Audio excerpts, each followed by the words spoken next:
So for anyone in here who does not know, my name is Kevin Hedrick. I am going to be your facilitator today in this training. This training is solely focused on our Keep It Simple product. We're going to show you some of the basics, and we'll go through a tax return together. We'll talk about some of the features that are in the software as well. So starting here on the dashboard, you'll see we have a toolbar here on the left that has dashboard clients, e-file scheduler, things like that. We also have our dashboard buttons. Our dashboard buttons will allow you to click on any of these and give you returns that have those statuses. If you have checks to print, for example, it would take you over to the checks to print screen. I always like to start up here at the top in the blue bar because you'll find a lot of valuable information up here that you may not notice immediately. Starting with right here, this will show you what tax year they're in. So right now we are in tax year 2022. 2023 software will be released sometime in December, usually mid-December. To log into prior years of the software, click the Login Prior Year button, and then you can choose the year that you need to log into. You need to go back further than 2019, just get with your account manager and they'll facilitate adding whichever years or how far back you need. So if we click that year, let's say 2020, and we click log into prior year, you're going to see it opens in a new tab. We go right to clients. We can click new return. We can start a new return from there. We can access our existing clients as well.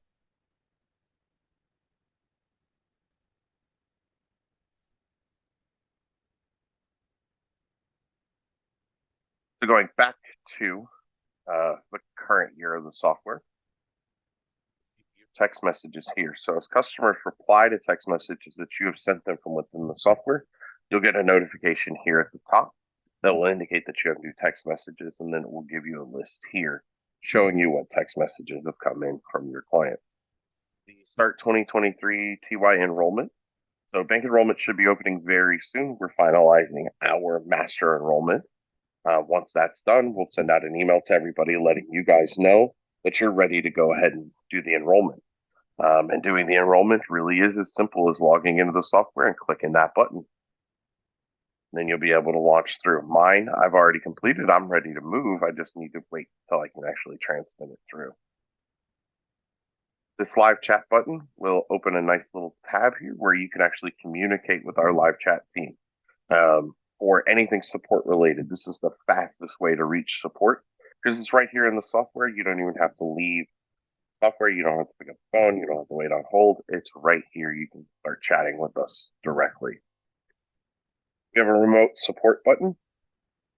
So in the seemingly rare or becoming more rare situation in which support does need to start a remote session with you, just click that remote support button, enter the session ID, and then in the name field into your EFIN, and off we'll go. Okay. So the quick account setup, I'm going to skip for the moment just because I want to go to tutorials, and then we're going to come back and actually go through the quick account setup. So tutorials will take you to a list of places, to a list of video tutorials that we have inside the software, how to change your password, how to e-file amended returns, prior year return import, pricing setups, things like that. This list will expand as we add more videos. We do have some here, but we also have some on our YouTube channel, so you can always feel free to check those out as well. Going back to our dashboard, we're going to click on the quick account setup here. And I encourage anyone who is new to this software, go do the quick account setup now, because this information will carry over to the next year. So if you do all your pricing and everything now, you don't have to worry about it later. So in the preparer setup, see, I have preparers already in here. So I'm just going to edit one. You would just click add new preparer, and then you would launch into the new preparer. So what I want to show you, this is the admin preparer. This is the account that we set up. So you'll get that login information if you don't already have it. We're going to look at what this looks like.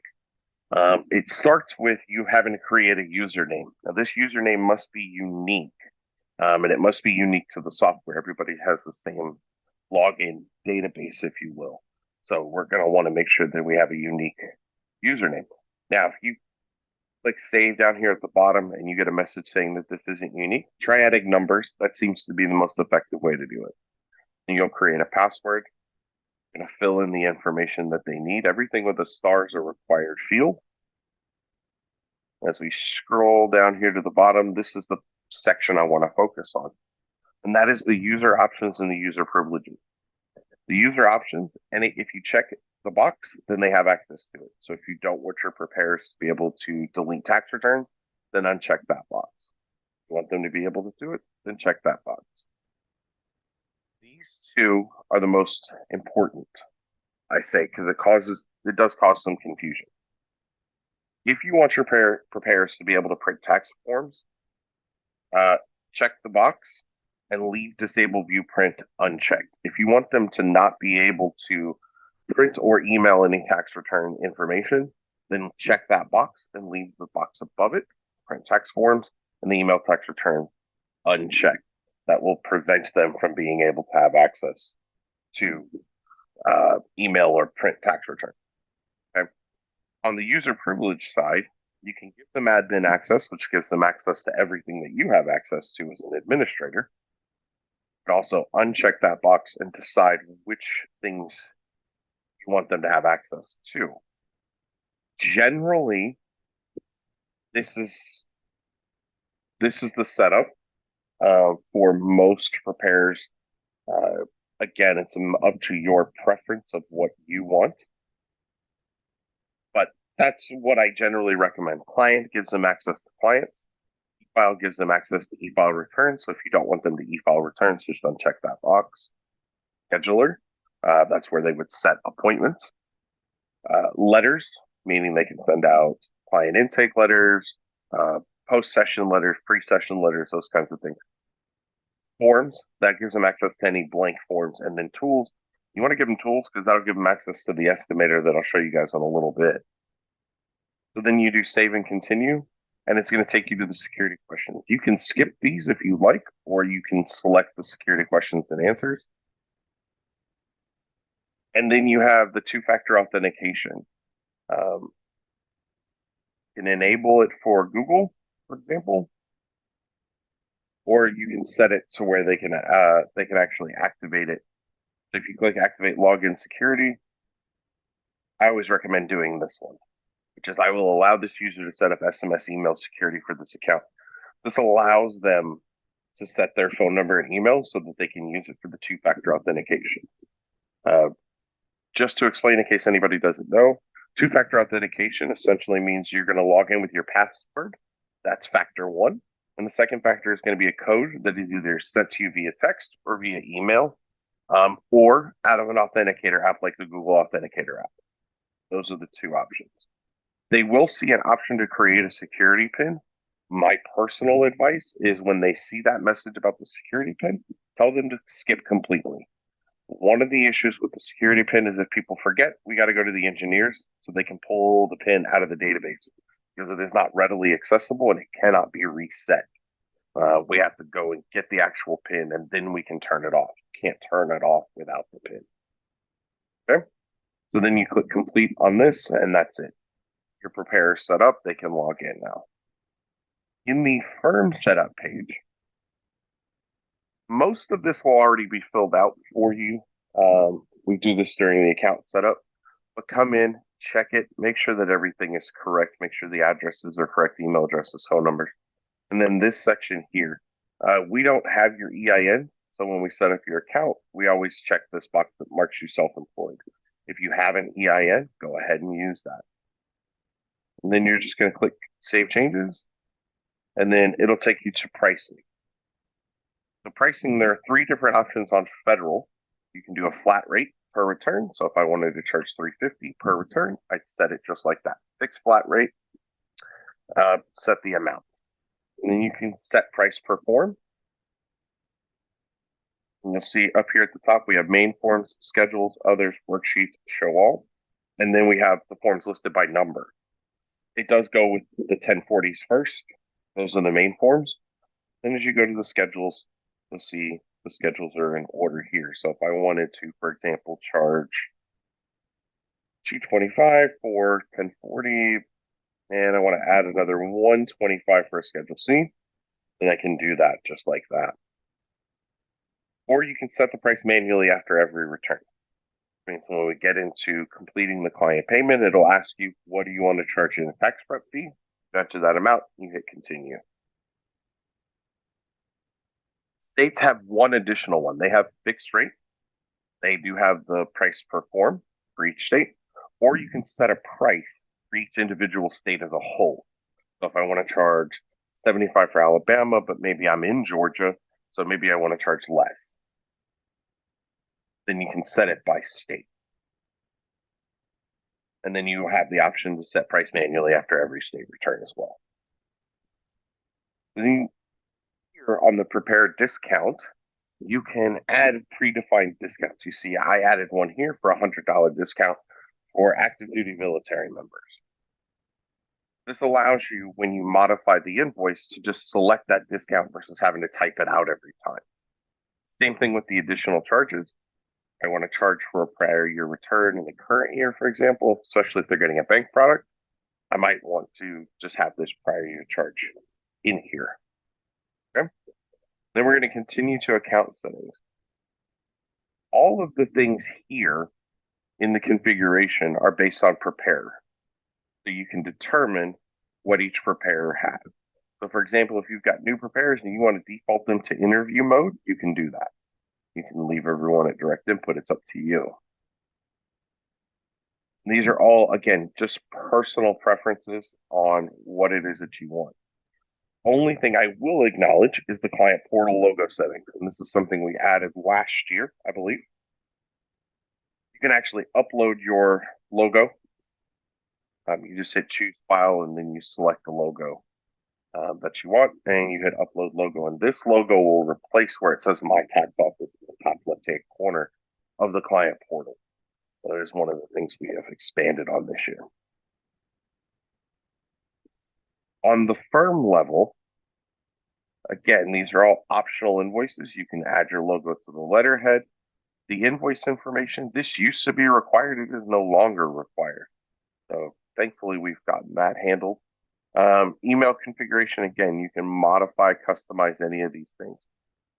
My advice for you is on the signature preferences page. Check all the boxes. This will place any taxpayer signature, whether they do it via remote signature or if they do it through a signature pad or using the mouse. We do have that option as well. This will tell the software to place that signature on all the federal forms, state forms, bank products, and EIC due diligence worksheets by default. That way you don't have to do it when you're capturing the signatures, having them selected. If you're going to use remote signature in any capacity, I definitely would come in and check all these boxes. That way you don't have to remember to go back to the signatures and check these boxes. And we're going to save changes on that one. And then return stages. Return stages give you the option we can modify these. So if you've got a particular process in your office, you can come in and change these. So instead of queuing, or we can put ready to transmit. And so if the process in your office is all the returns need to be reviewed by a senior preparer or by yourself as an administrator, then you can have them select it ready for review. And then your next step, or whoever's reviewing returns, they could change the return status to ready to transmit. That lets you or whoever is running the office, whoever's transmitting returns, know that they can go in and transmit those returns. They're good to go. So you have some options in here with this. We save changes here. If you are a W-7 agent, you can enter that information here. It'll flow where it needs to appropriately. And then the last step is bank enrollment. And you can see this is my bank enrollment for tax year 2022. I got it in just in the nick of time. And you can see this is how the bank enrollment looks. It's going to have all that information. Again, we're going to send out bank enrollment information as soon as our master enrollment is accepted. You guys should be able to do that within the next near future, is kind of what I'll say. I don't want to give an exact time frame. Okay, so now we're back to the dashboard. We have three tabs up here at the top: individual, business, and setup. Setup goes through a lot of the things that we just talked about. Only two things in the setup that are not in the quick account setup that you may need to do is check print. If you're using TPG, you're going to want to come register your checks. If you're using any other bank, as far as I know, they're all printing checks through the website except TPG. And to activate check range is easy. You come in, you click add delete check range. You're going to enter the starting check number, the ending check number. So in this case, let's say I got 700-28472, and the end of my pack is 700-2851.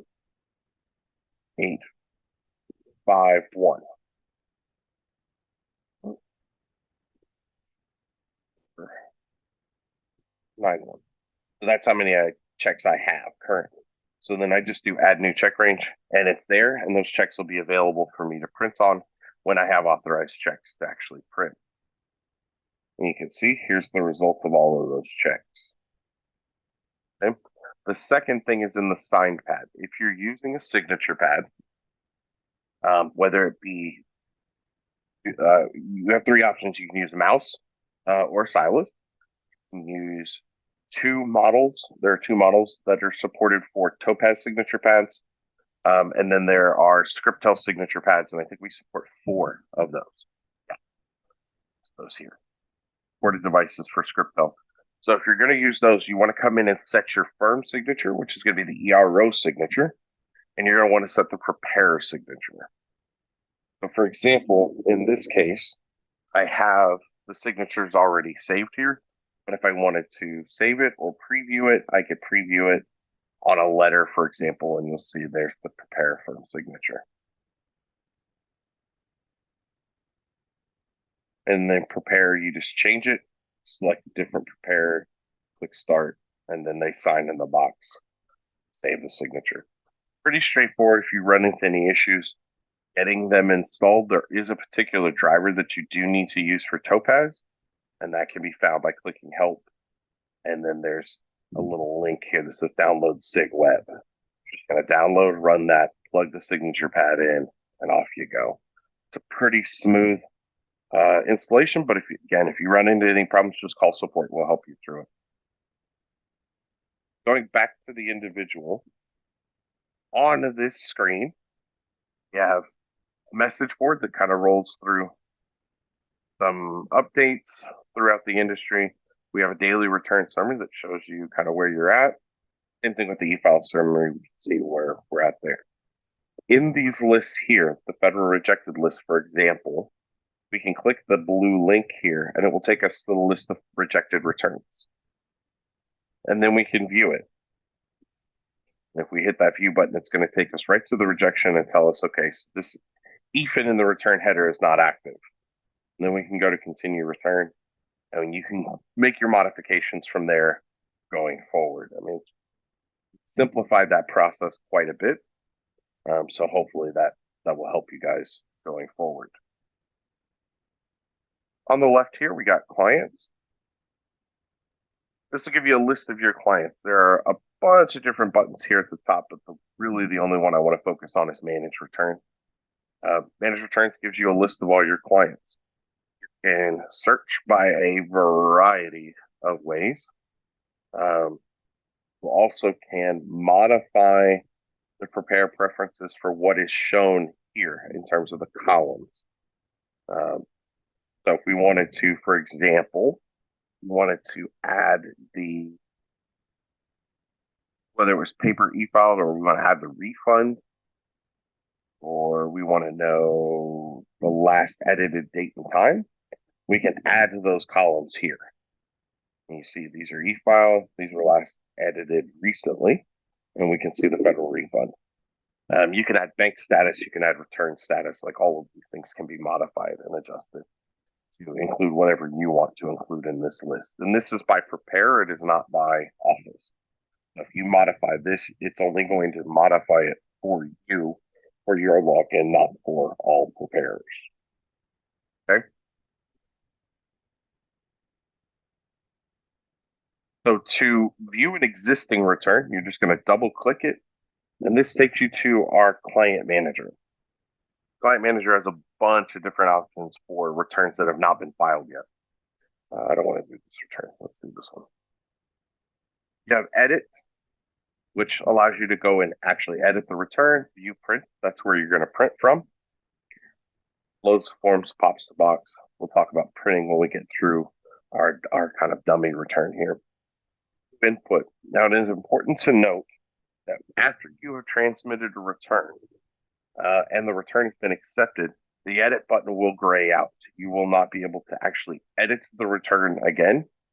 If you need to view your entries, so the information that you actually put on in the software for the tax return, you can click view input. And this view input gives you a read-only version of the return exactly as how you created it. So if I want to go look at the Schedule C and go, oh, did I put this expense? Yep, I sure did. I did put that 1253 for office expense. You can see this, but you cannot modify anything in here. It is in a read-only version. Okay. You have the ability to delete returns. Once the client payment section down here has been completed, you can no longer delete the return. You would have to clear the payment before you could delete the return. Okay.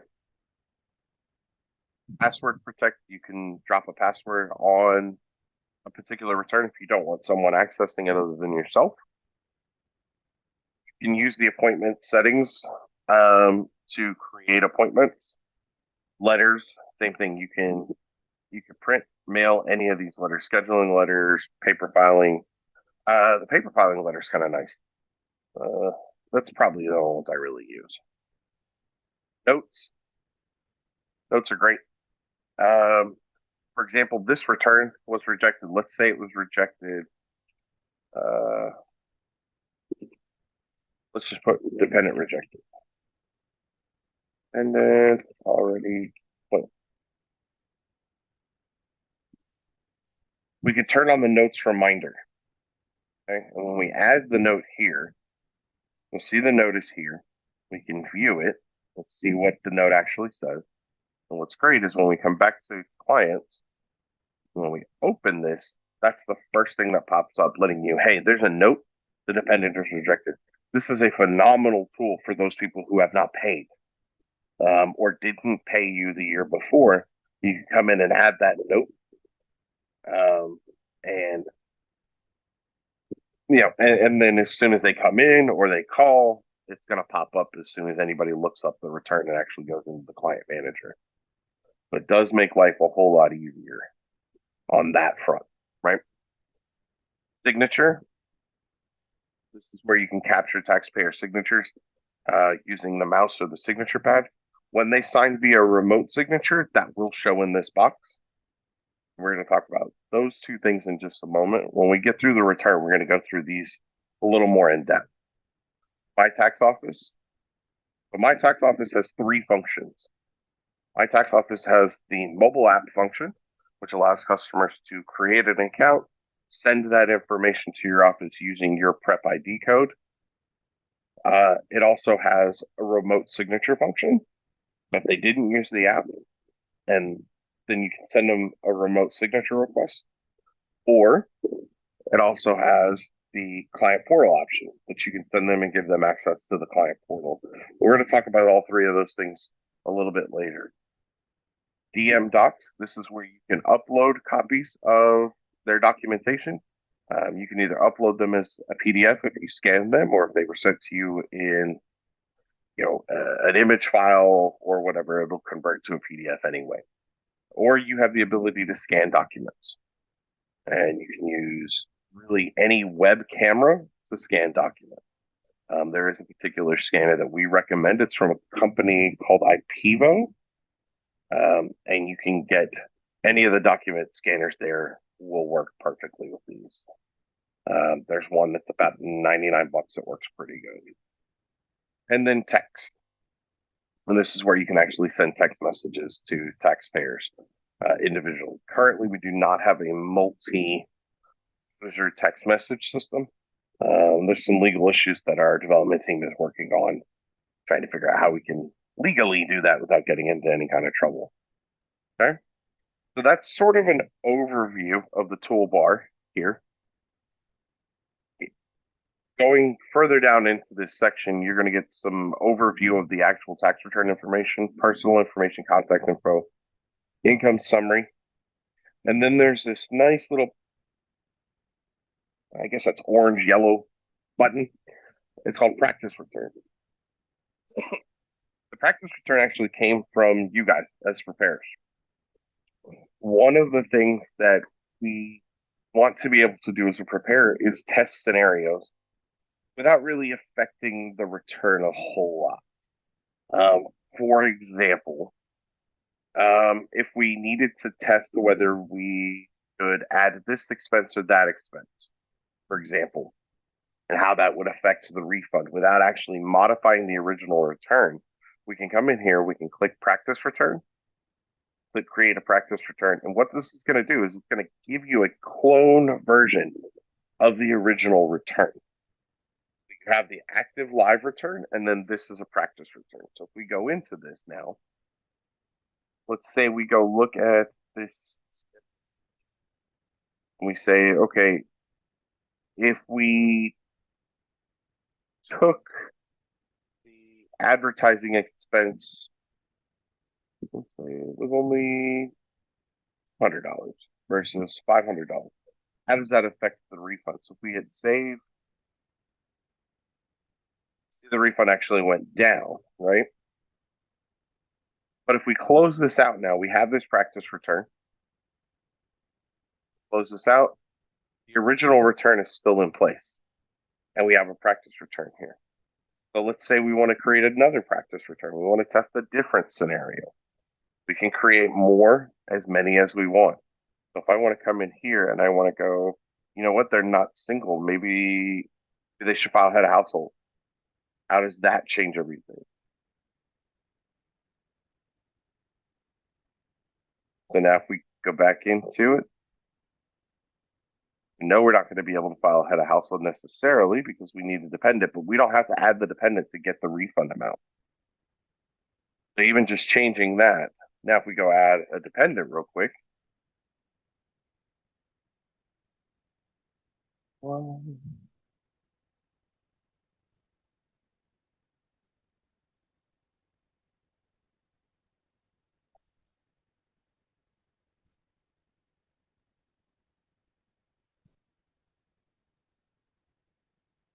match, no.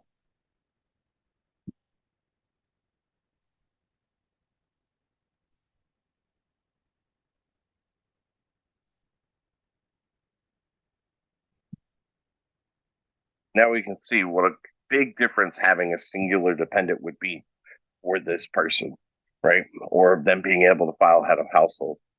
So these are the scenarios that you can play with inside here without ever actually affecting the original return. Filing status still says single, and dependent still say 0. Gives you that place where you can kind of play around with the return, is the phrase I like to use. Okay. Then we get down into this next section over here with others. And this is where you you can select it to mark the return complete or incomplete. You can mark it for electronic or paper file here. Generally, I avoid doing that. I want you guys to probably do it in the edit from actually inside the return. But there are some valuable links here. If you ever need to amend a return, that link is going to be here under File Amend Return. You also have a couple of buttons here. One is Return Status. That'll tell you what the rejection, it'll take you to it if there's a rejection on it.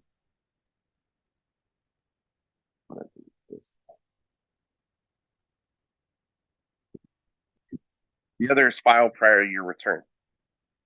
Inevitably, this is going to happen to you. Taxpayer is going to come in, they're going to file the current year, and then as soon as you're done doing the current year, they're going to go, oh, I need to file last year too. So instead of having to recreate the entire return all over again, you can click File Prior Year Return. And click that, it's going to start you just like this, like you're going into a new return. You do save and continue. By default, it does take you into the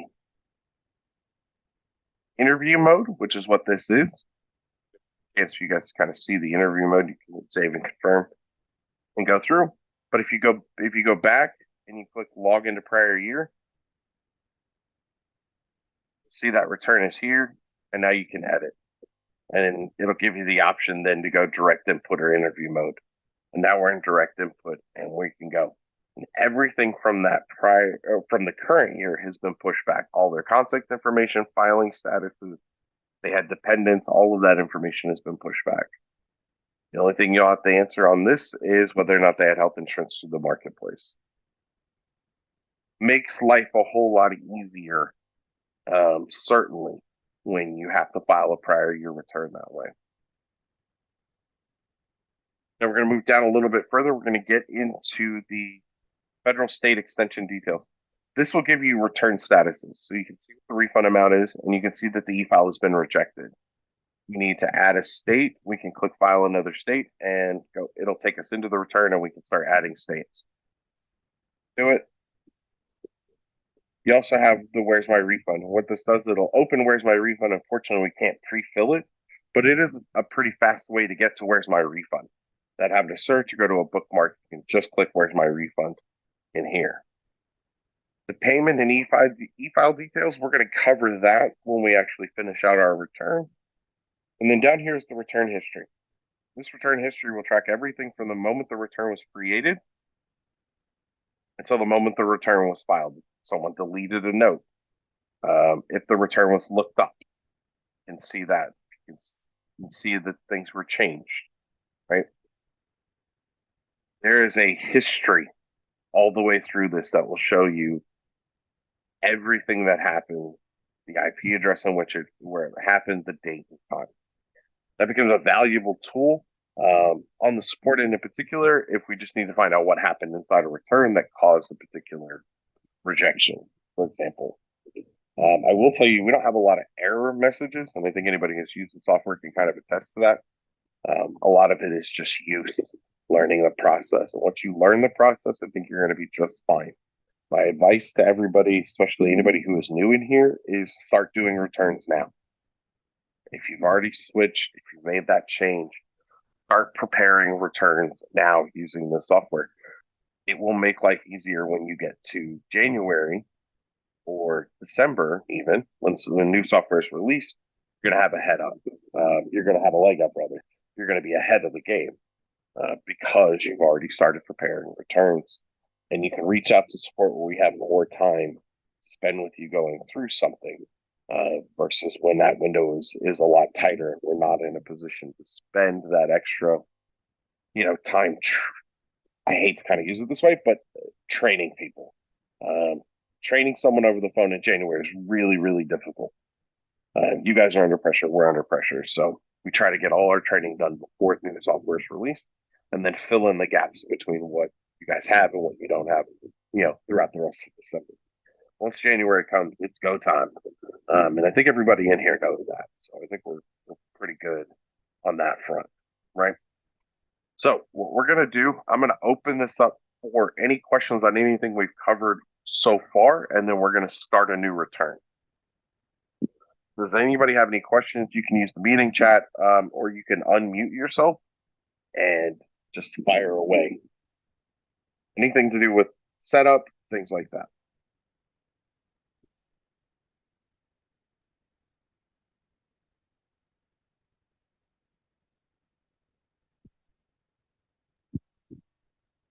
Okay, great. So let's go ahead and jump into a new return. So to do that, we're going to click new return. We're going to type in a social.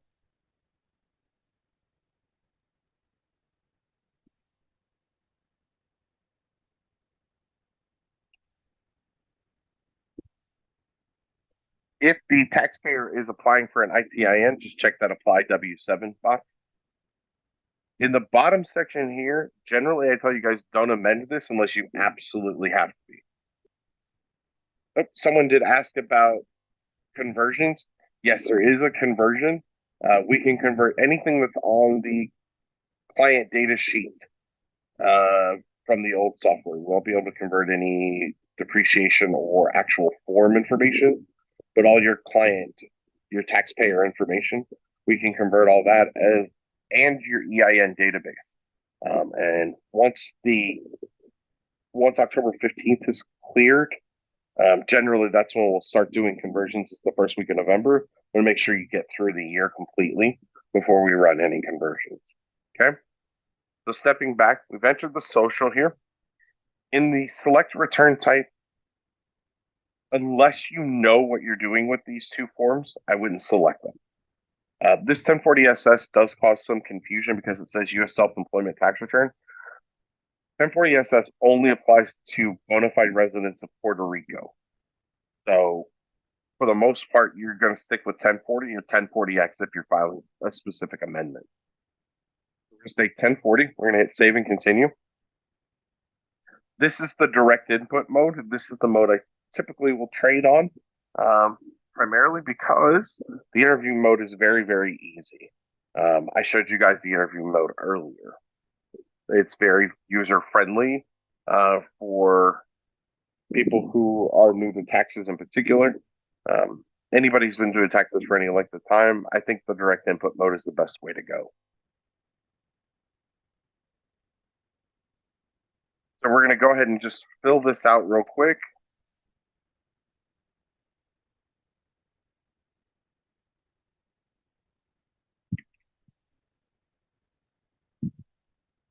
We're going to do a head of household return.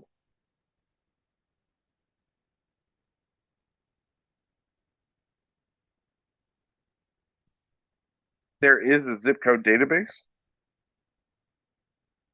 So if you type in the zip code, just bypass the city and state, then you can get that.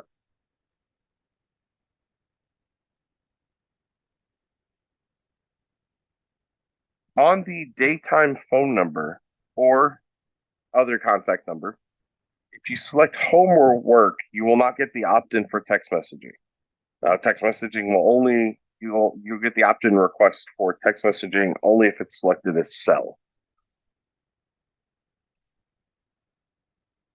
So you click opt-in to receiving text messages.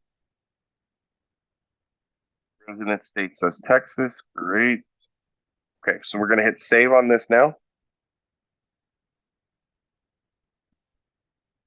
All right, so now everything is open. The next thing for us to do, I always work down the list, right? I go to additional information. The additional information is where you're getting their ID information, right? If they have a state issued driver's license or ID card, then you say yes. You can go ahead and put in their ID information. This information will carry over to the bank application. I'm going to show you guys that when we get done here.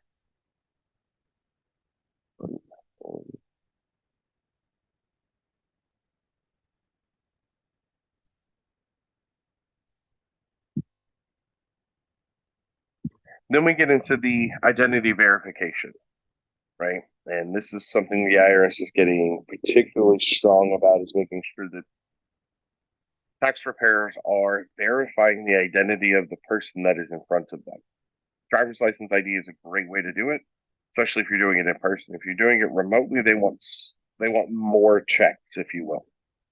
So in this case, we're just going to say the person is in front of us. So we say yes, and we verified that their ID is good. It is valid and it is verified. That's all you really have to do on that section. If you're doing it remote, then you would say yes, and then you would answer those questions underneath it. Okay, and we're going to hit save and continue. Now, because we're filing head of household, we know we need a dependent, right? So we're going to go add that dependent.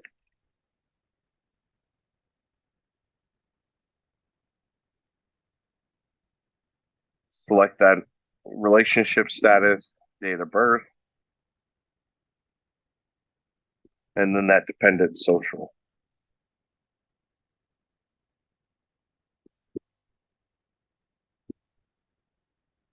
So by default, the software assumes certain things, right? Assume that the dependent lived with the taxpayer for more than 6 months of the year, and that it was probably 12. You need to change that. You can just select and change. You can choose the number of months. We assume that you want to claim them as a dependent. We assume that they're eligible for child tax credit, that they're a U.S. citizen, and that you want to claim EIC on them because they qualify for all those things just based on the social and age, right? The only thing we can't assume is if they are your head of household qualifier. Only one person, and I say person because it's not always a child, right? Only one person is your head of household qualifier. So on at least on one dependent, going to want to make sure that you check that head of household qualifier for anyone who is filing head of household.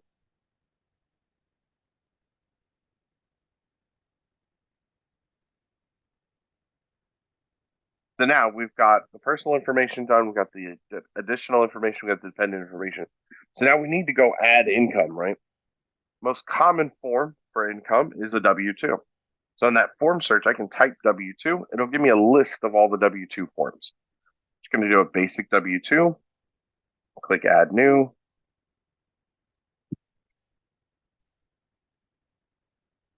Throw in an employer here. There is an EIN database, like I said before. So as we enter these, they will stay. It is a dynamic database. So we're going to say that they made 156, like that.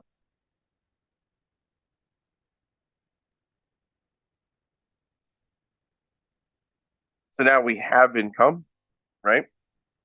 We have our dependent.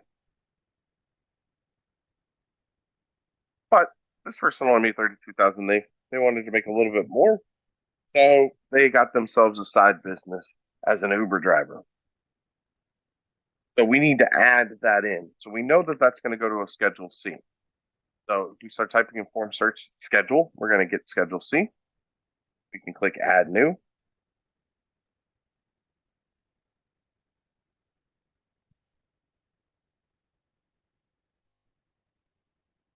Select whatever we need in principal business. In the business code, you want to click pick from list. Select what it is. And in this case, I don't even know. I'm just going to pick something at random because it doesn't really matter. Okay. You're going to want to go through the same boxes A through J like you normally would. Now we know we need to link a 1099 NEC because they got one from Uber. So we're going to hit 1099 NEC. We're going to click that link. That'll take us to the 1099-C. We're going to click add new.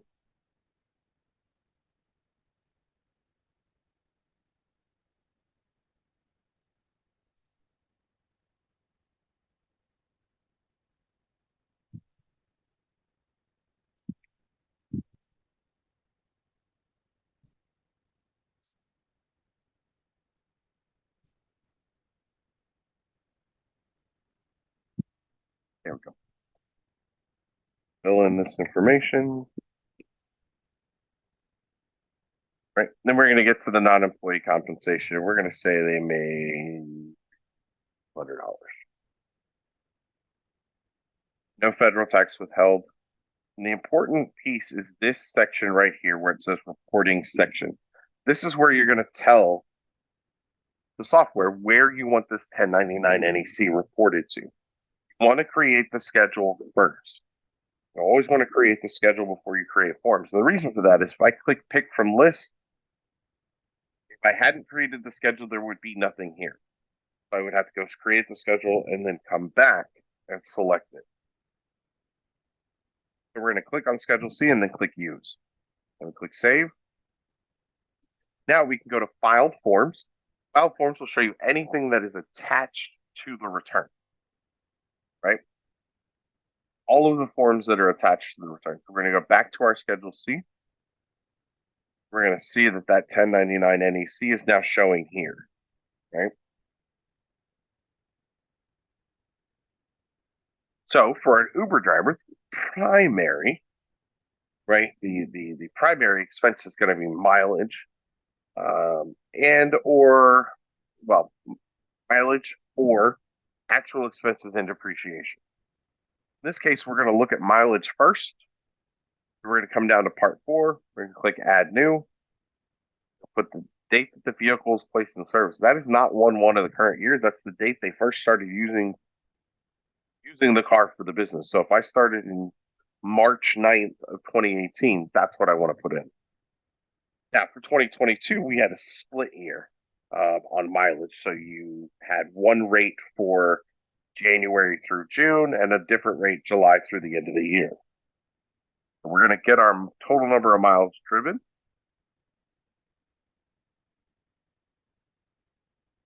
Total miles driven, I'm sorry, for business. And I don't know, let's say 3,500. And then over here, we're going to say they only did 2,500 for the rest of the year. Okay. And then you're going to put in the rest of the miles that they drove, technically commuting miles. We're going to say 700 and 855. And then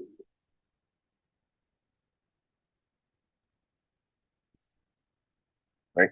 So this matters. So you want to make sure that you do answer all of those mileage questions as well as these questions down here. Was the vehicle available for personal use during off-duty hours? Yes. Yes. Yes, I have evidence. No, it wasn't more than 5. No, I didn't lease it. So there's the standard mileage amount. Okay. In some cases, the actual expenses may be more. And I'll give you an example. I had to have the transmission removed. So let's say I spent $1,200 on gasoline. Oops, sorry. This is a good place to show this. So right here, this little clipboard icon will take you to a work pad. This is a great way for you to itemize out everything, right? Especially on something like this, right? So if we say gas, let's say we spent 1,200 on gas, oil changes, let's say we spent 85 bucks on oil changes.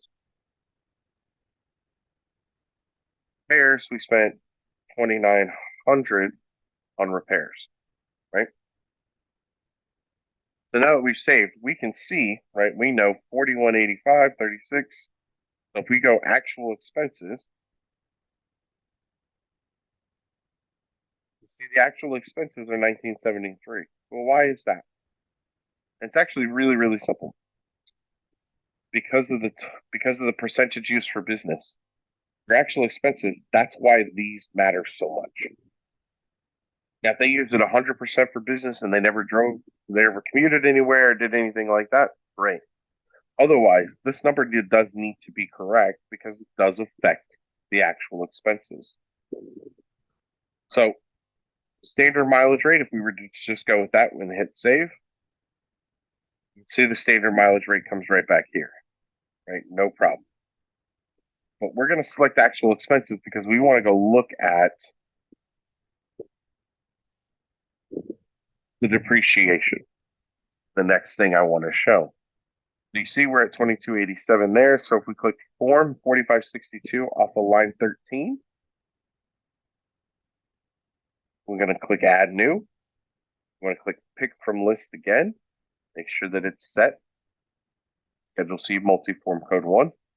Then we have property and we have vehicles. So these are vehicles is in part 5, which is section B, right? We want to click add new. And then you're going to put in all that stuff here. Generally, I tell people if you're going to take actual expenses, just take them here. So what I would do in this circumstance is I would save here. I'd go back to that Schedule C, and I would delete this vehicle. The reason for that is because it's going to be easier off of the 4562 to get everything that I want in actual expenses by coming down into part 5 and clicking add new here. Then we're going to date placed in service.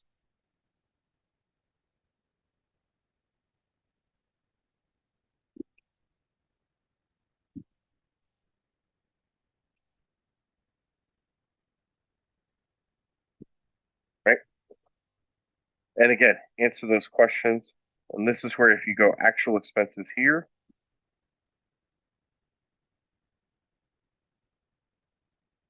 and then save,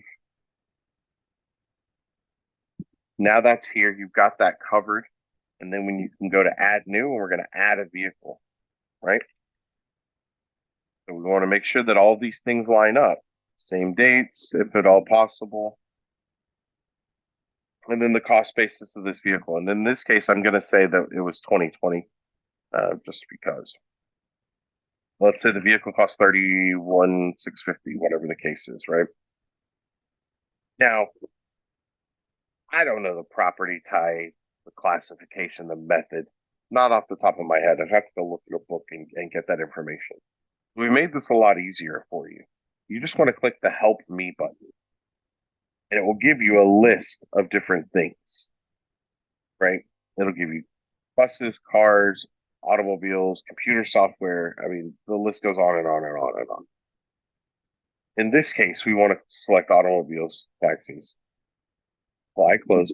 And now you'll see that the property type, the classification, the method, convention are all filled out. In the vehicle type, we want to say yes. And in this case,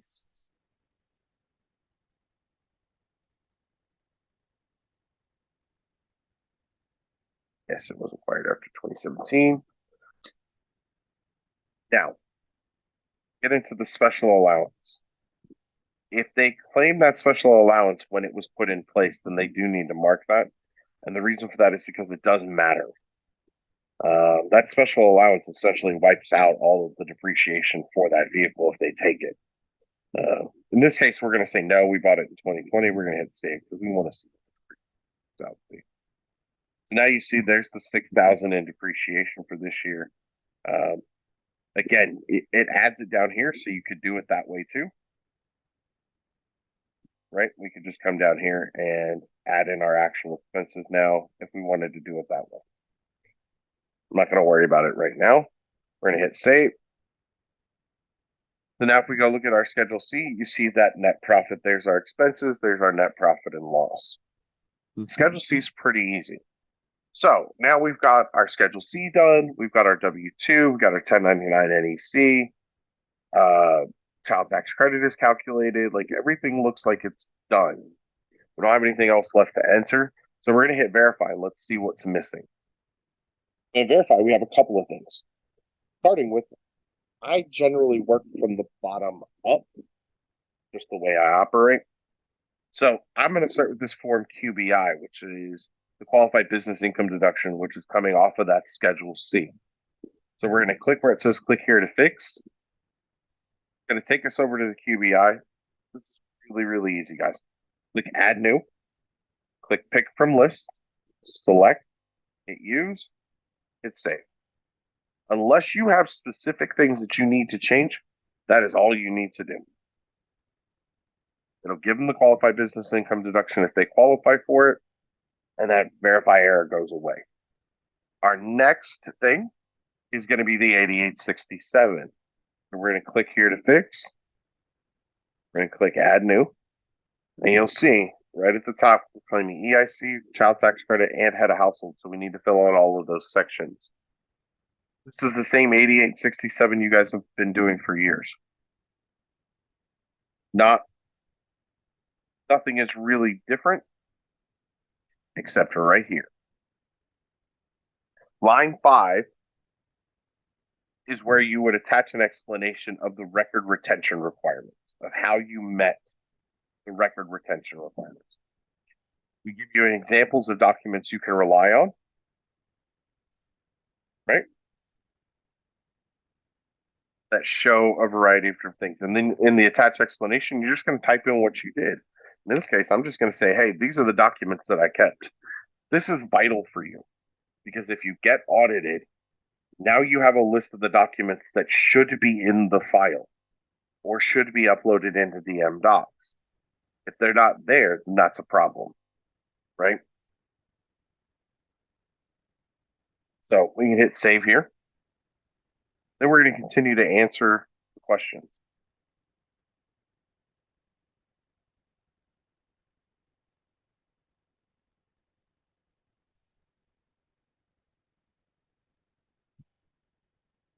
Now, down here in this box is where you can type in all the additional questions that you ask.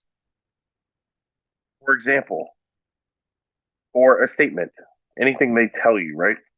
The mother isn't claiming the dependent because she's in prison. Well, that's a good reason for them not to claim that dependent, right? But you want to make sure that you're documenting all of that stuff. Again, these are things, tools that are here to help you an audit. And this checkbox is one of those ways to do it. Type everything that they said to you about any of the things that you asked, any questions that you raised into this box, and you check this box down here at the bottom. It says check to generate this worksheet for taxpayer signature. It's going to give that box everything you typed in there on a page that they can sign saying that the information above is true. And I'm going to show you guys what that looks like. We're going to finish this return out first. So we're going to hit verify. Last thing I have is taxpayer PIN. So this is the 8879. We're going to click here to update. I don't have an ERO PIN saved. But in the taxpayer PIN, you hit auto generate taxpayer PIN and check the box that says entered by ERO. Save. Now, this is a great place for me to tell you guys, especially those of you that are new to the software. The software works in 3 steps. There's the tax return, there's the payment, and then there's the transmission. Okay. Other softwares work in 2 steps. The return and payment are together. We have it separated into 3 things. So you're going to complete the return first, and then you're going to get paid. That's how it works. So we're going to hit complete. It's going to want to run through a verification again. It didn't find anything. Great. Now we can hit complete again. We want to mark the return complete. We want to mark the return review. Done with this return. So we're going to use save and redirect to manage return. Okay. Now I'm going to show you what my process is, and you guys can adjust this as you need to for your particular office. Okay. My process at this point now is to get paid. So either get paid or have an agreement to get paid. In this case, we're going to do a bank product, so we're going to have an agreement to get paid. We're going to come down here to the bottom where it says start payment. We're going to click add new invoice. And in this return, I'm going to go ahead and put in what my manual charge is. Remember, I told you guys earlier we can add or subtract using the modify charges. So if I need to add a prior year return, I'm going to go ahead and do that now. So I check that box and I hit continue. Now you see his total goes to 550. Right? We're going to select banking. And that's going to take us to the bank application. He's going to get a check because I don't want to fill out direct deposit information. Save and continue. And you see all that driver's license information that we put into the return, all of that carried forward. And then it's just answering the questions about how do they want to get text alerts? And do they consent? Check those boxes. And then you select that you personally verified their identity, that you verified their ID. You hit save and continue. What am I? Oh.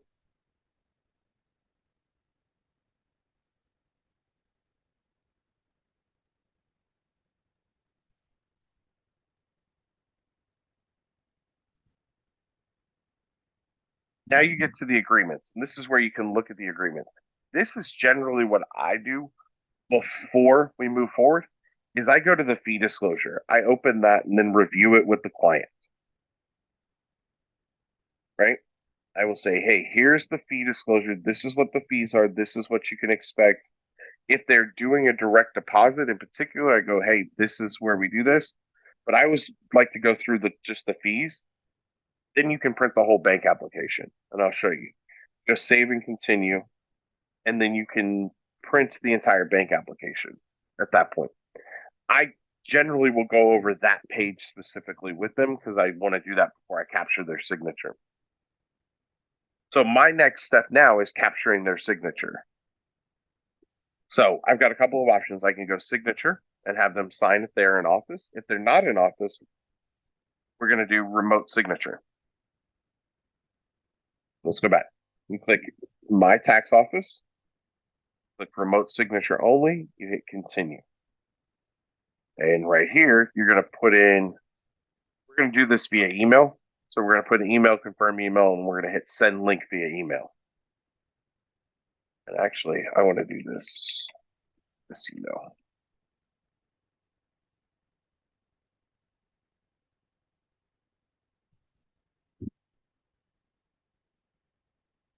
Okay, so now it's sending. The link is good for 24 hours. It cannot be resent, and quite honestly, it doesn't need to be resent. One of the nice things about this link is even if you make a change to the return, so I've sent that, right? The refund is 54.16. I'm going to show you guys what this looks like. I'm going to go make a change real quick before we look at that.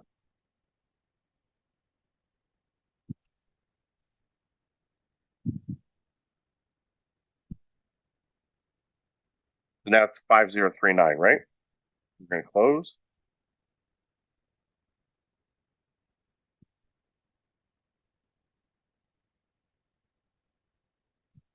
So they'll get an email. It'll look just like this. They click there to access. And then it's going to ask them to enter their information. What did I do? Okay.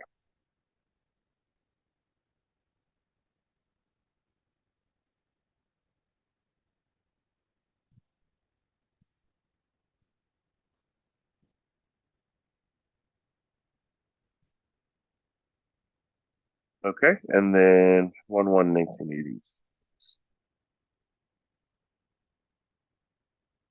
So they validate the user. Now we're going to come in, and what it's doing now is it's loading the return so that it can be reviewed. Okay. So now if we go look at this, and we go look at the closure for TPG, see that it updates automatically. That's one of the reasons you don't have to resend it if you make a change to the return. That's why that 24 hours is good, because they can always come back and actually get it. So once they've gotten the text message, they're going to review the return. They're going to click, I have reviewed my return. They're going to hit done. I'm going to ask, do you want to electronically sign your tax return? They're going to say yes. Hit continue. It's going to let them know the primary signature. And in the case of married filing joint, it's going to say primary signature and spouse signature. They're both going to sign. You hit start. They sign in the box. You hit save signature. Click mark completed. I want you guys to see. That's how quick it came back. The reason for it is because they're not logging in or transmitting information. They're connecting directly to this section of their tax return in the software.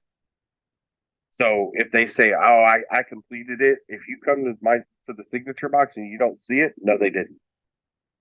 There's no other way, because there is no connection. They are basically connecting to the signature section right here. So there's no delay in any kind of remote signature or anything like that. So once they're finished there, they just hit close. And that's it. They're done. And now you have their signature. It's saved. And when we go view print, I'll show you on the 1040.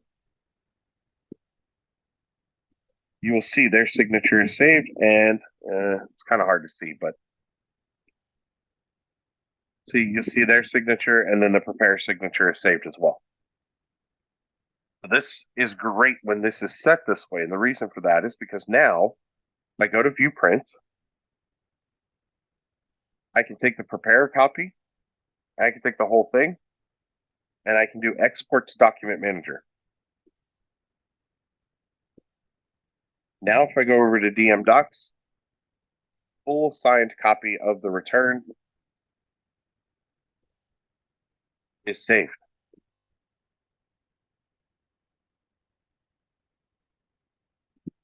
See, everything is signed. So your prepare copy of the return that needs to be signed is now saved in DM Docs, and you don't have to do anything more with it.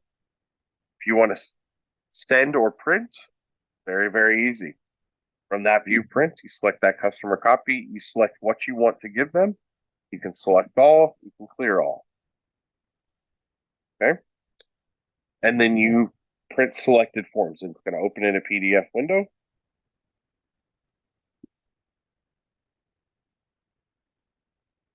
Gotta turn that off. And then you would just print it like any other PDF. And because it's not sending print commands directly to the printer, it's just creating a PDF. There should be no printer configuration issues. It's either going to print or it's not. And if it doesn't print, it's because there's an issue with the printer. I mean, it really is that simple.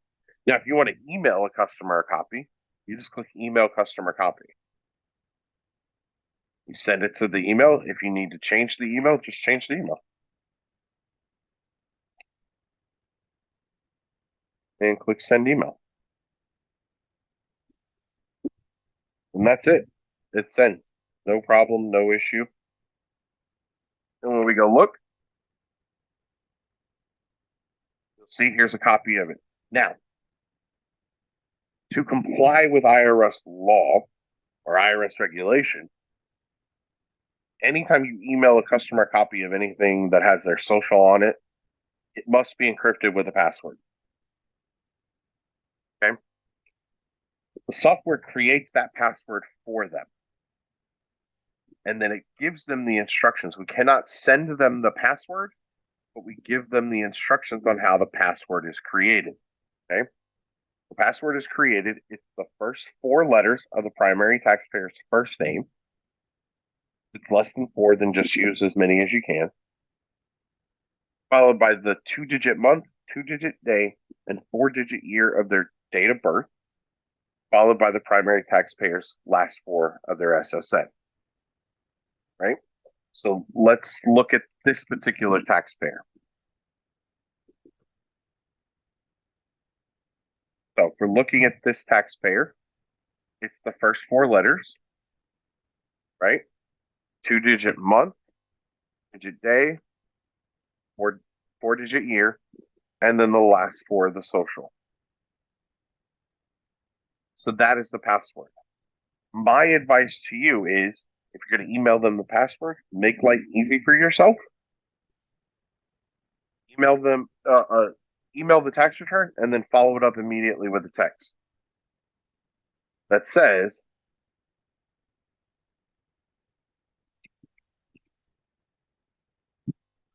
and give them the password directly. So the password for your tax return is this. This is completely legal and it does stay within IRS compliance. Then you hit send text message. And that's it. So now the text message has been sent. See the history of it. So if they ever call you and go, oh, what's the password? You can go back and look at the text and you have it. Or you know how it's created, right? Then you see, now I've got it. So I can reply back to the text message and say thank you. And you see that the reply comes back, right? Very, very easy, very, very simple stuff. Now, over here, they're going to click that PDF. They're going to put that password in. They're going to hit submit. And the PDF is going to open. And they'll be able to, at that point, do whatever they need to do with it. It's a very simple process. Okay. So now we've done everything, right? The return is complete. We got their signatures. We've sent them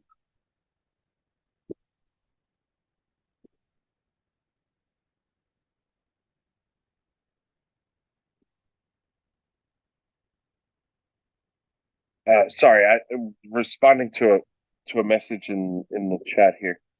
So it said they're concerned about emailing tax returns for their signature because they may not return them. You can watermark them so they can have the complete return if they want to, but it's not going to do them any good. They can't mail it. So when you do view prints, I'll give you a prime example. If you're going to send it to them, if you're going to email it to them, in terms of the signature, they're going to have to save every individual page and then try to mail it. I find that difficult to believe, but even beyond that, even if they do, so what? They're going to log in and they're going to sign it. You're going to see it. And you have a history that shows whether or not they went in and actually looked at it. You can view it. And I'll put it to you this way: if you're that concerned about your customer, they may not need to be a customer. That's just kind of how it works. Maybe if you're not comfortable doing it, don't do it with new people. Do it with your existing customer base. People are a lot more honest than you think they are. They're not as crafty, and you're not gonna be out that much. So jumping ahead, right?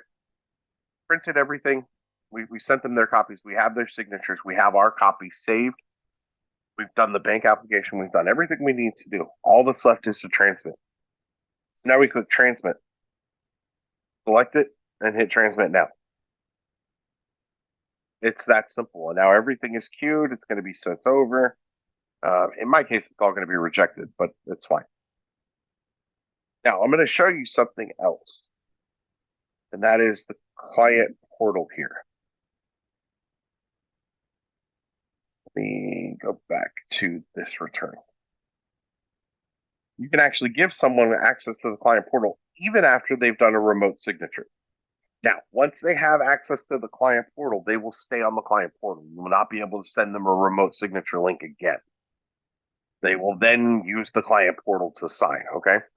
So all you have to do is click upgrade to full access. They're going to get an email.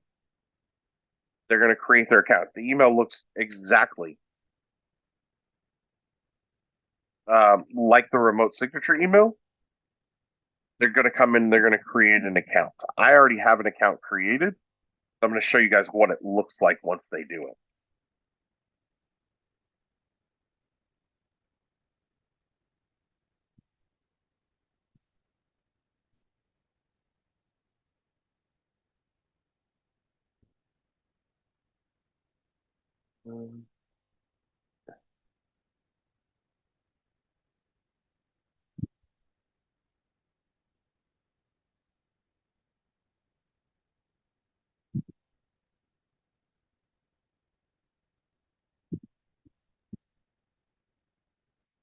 So this is what the client portal looks like. Looks kind of familiar, right?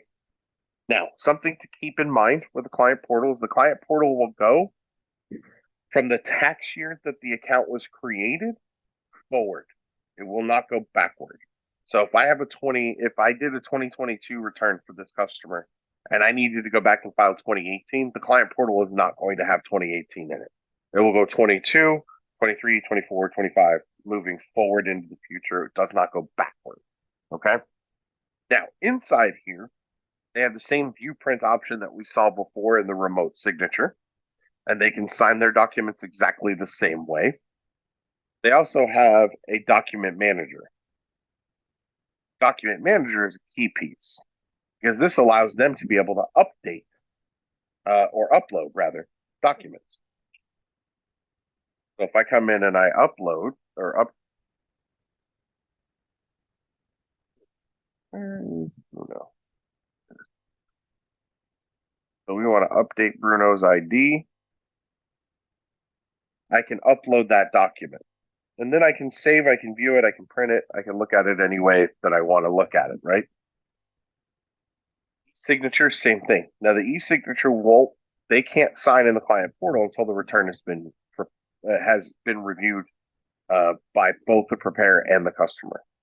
So up here at the top, it tells them prepare is complete because we're waiting on you. They can send messages.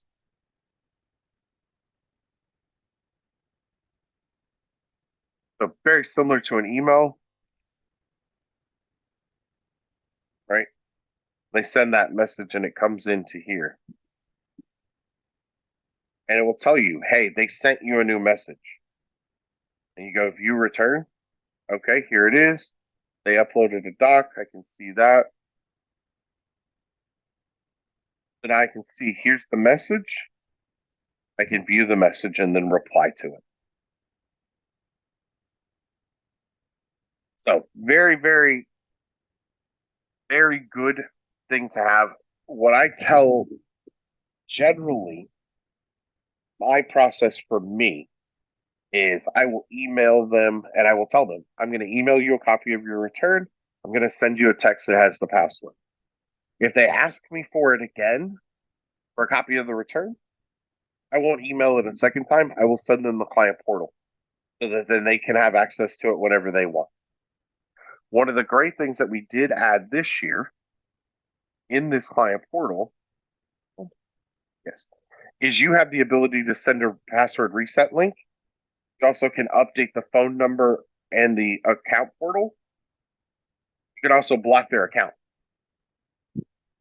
So you do have the ability to block the account. Let's say they didn't pay you and you gave them client portal access. Let's say you gave them client portal access last year, but they didn't pay you this year. Fine, block the account. You're only required to give them a copy of the return. You're not required to give them continued access to it. Those are your options as far as that goes. Okay.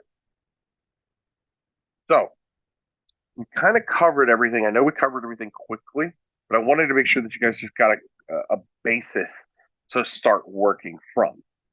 We're going to do another training or 2 or 3 probably before the end of the year.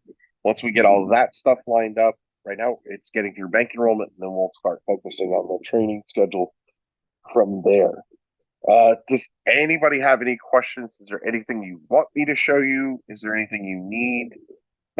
Anything I can do to help you at this point?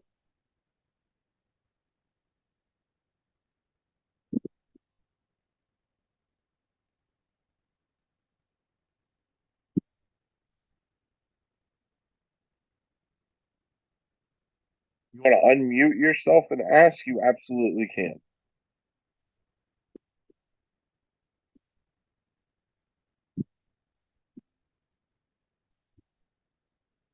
Okay. I guess I'm just that good. Brush off my collar here. Well, if there's no questions right now, that's fine. You can always call into support if you do think of any questions later, or you can email us at support@simpletext.co. I encourage you all to, if you haven't, to go over to SimpleText University, simpletextuniversity.com, and there's an e-learning course that will guide you step by step through pretty much everything you're going to need to know in the software. It's a little more in depth than what we did today. Today was just sort of a beginning basics, kind of class. But there are definitely other courses, and the one you want to take is this Keep It Simple Prepare course. And inside here, we go through everything about login security, those things.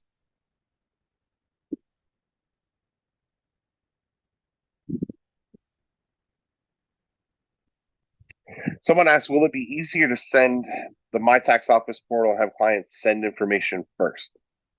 You can. Here's the kicker for sending the client portal, right? Because you have to send it from the client manager, that means the client has to exist first. So your existing client, you absolutely could do that. It's pretty much next to impossible, if you will, to send the client portal to non-existing, to new clients. That's the word I was looking for. To new clients, but for your existing customers, yeah, you absolutely can send them the tax office portal right away. Once you go in, once we roll the 2023, then you could start emailing them the client portal, have them sign up and tell them to upload their documents when they're ready and send a message. And then you get the message and you can see. I mean, it really is that simple at that point. It's just a matter of how you want to do it. Like I said, I have found that getting people to sign up for the portal when they don't think they need it is tricky. But if that's the only way they can get a copy of the return for the house that they're trying to buy, they seem to do it relatively easy. So